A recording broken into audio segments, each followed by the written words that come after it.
안녕하세요, 김지선입니다. 여러분, 이번 9월 학력평가 결과를 놓고 얘기를 하면은요, 일단은 우리가 조금 이제 세련되게 표현을 하면 평이한 수준의 난이도를 보였다라고 얘기할 수 있겠고, 여러분들은 조금 쉽지 않았나라고 하는 생각을 할 수 있습니다. 그래서 여러분 이제 쉬운 시험이었기 때문에 쉬우니까 다시 안 봐도 되겠다라는 생각을 하는 친구들도 있을 수 있는데요.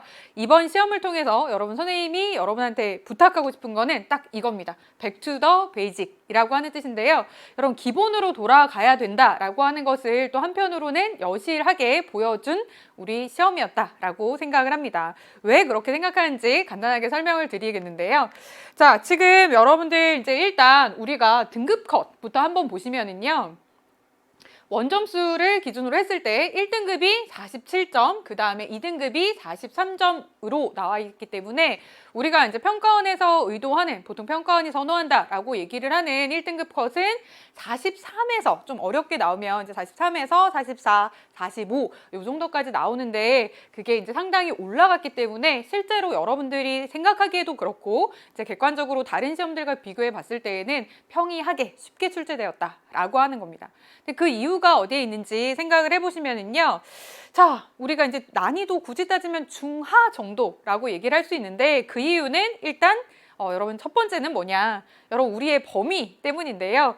보통 이제 킬러 문항이 출제가 된다라고 얘기하는 사회 계층과 불평등 파트가 아직은 우리의 출제 범위에 포함되지 않았기 때문에 이 부분에서 이제 상당히 이제 여러분들이 좀 편안함을 느꼈을 것 같고요. 두 번째는 그래도 이제 우리가 또 어렵다라고 했을 때 표분석, 일반표가 됐든 계층표가 됐든 우리가 표분석 어렵다고 하는데 이 표분석이 상대적으로 평이하게 나왔습니다. 그래서 여러분들이 이제 좀 편안했다라고 느끼실 텐데요.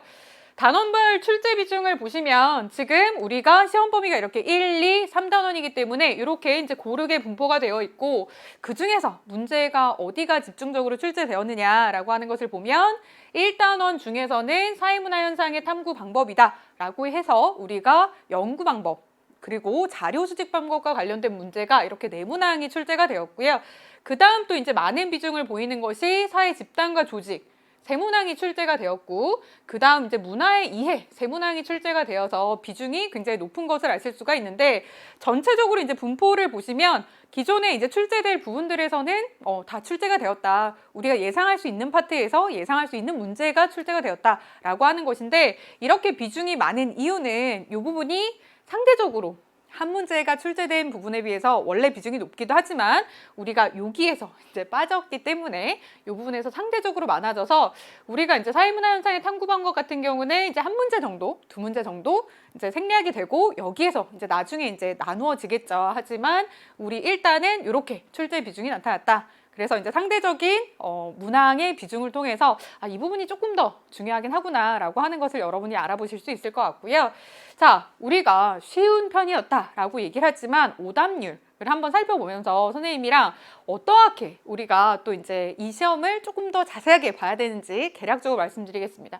자, 지금 오답률을 보시면요. 가장 어려웠다라고 하는 1번의 오답률이 59%입니다. 지금 60% 정도 된다라고 하는데 수능 기준으로 하셨을 때에도 가장 오답률이 높다라고 하면 사실은 70% 또는 이제 80%까지 올라가는 것을 감안을 했을 때 역시나 쉬운 편이겠구나라고 하는 것을 아실 수가 있겠고 전체적으로 문항 분포 우리가 오답률 분포를 보시면 60%부터 이제 40%까지 이렇게 나타나 있는 것을 보실 수가 있는데요. 선생님이 지금 1, 2, 3, 4, 5, 6, 7, 8, 9, 10에 해당하는 내용들 어떤 문제들인지 이제 분석을 하다 보니까 사실 2위에 이제 출제된 것, 그죠? 11번 문항과 그 다음 4위에 이제 자리를 잡고 있는 7번 문항의 경우에는 여러분들이 사실은 문제 자체가 굉장히 어려운 문제가 아니었음에도 불구하고 이렇게 이제 약세를 보인 것을 보실 수가 있는데 이 문항은 문항 풀 때 선생님 설명을 한번 해드리겠지만 여러분들이 언어 영역이 조금 약하다라고 생각이 됩니다. 그래서 제시문을 제대로 분석하셨다면 이 정도의 오답률은 나오지 않는데 일반적으로 많은 학생들이 이렇게 틀렸다라고 하는 거에서 여러분들이 내가 어떤 것을 조금 더 대비하겠다라고 하는 것을 보실 수가 있는 자료였죠.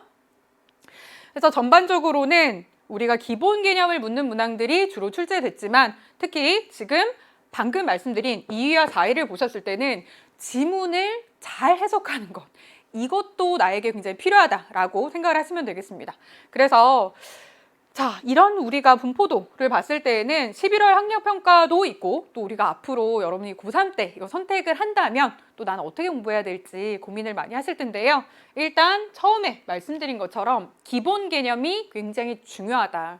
사실은 전반적으로 난도가 낮고, 그리고 아주 문제에서 트릭이 심하고 여러 가지 이제 비틀어서 꼬아서 낸 문제가 없음에도 불구하고 그래도 쉬운 문제다라고 이제 객관적으로 좀 볼 수 있는 그러한 문항들도 오답률이 꽤나 높게 출제가 되었기 때문에 아직은 개념을 다 완벽하게 익히지 않았다라고 하는 것 또한 여실하게 이제 보여졌기 때문에 여러분들 지금 내가 해야 될 것, 11월을 대비하기 위해서 또 내가 정말 수능 과목으로 선택하기 위해서 해야 될 것은 개념부터 다시 여러분 차분하게 공부를 하셔야겠다라고 하는 겁니다. 그래서 이런 것들을 바탕으로 여러분 쉬운 수능이었고 나도 만족할 만큼 성적이 나왔어가 아니라 정말 내가 제대로 알아서 맞췄는지 선생님이랑 이제 하나하나 문항 자세하게 살펴보면서 정리해 보도록 하겠습니다. 선생님이랑은 직접적으로 이제 바로 다음에 해설에서 만나도록 하겠습니다. 여러분 해설에서 만나요.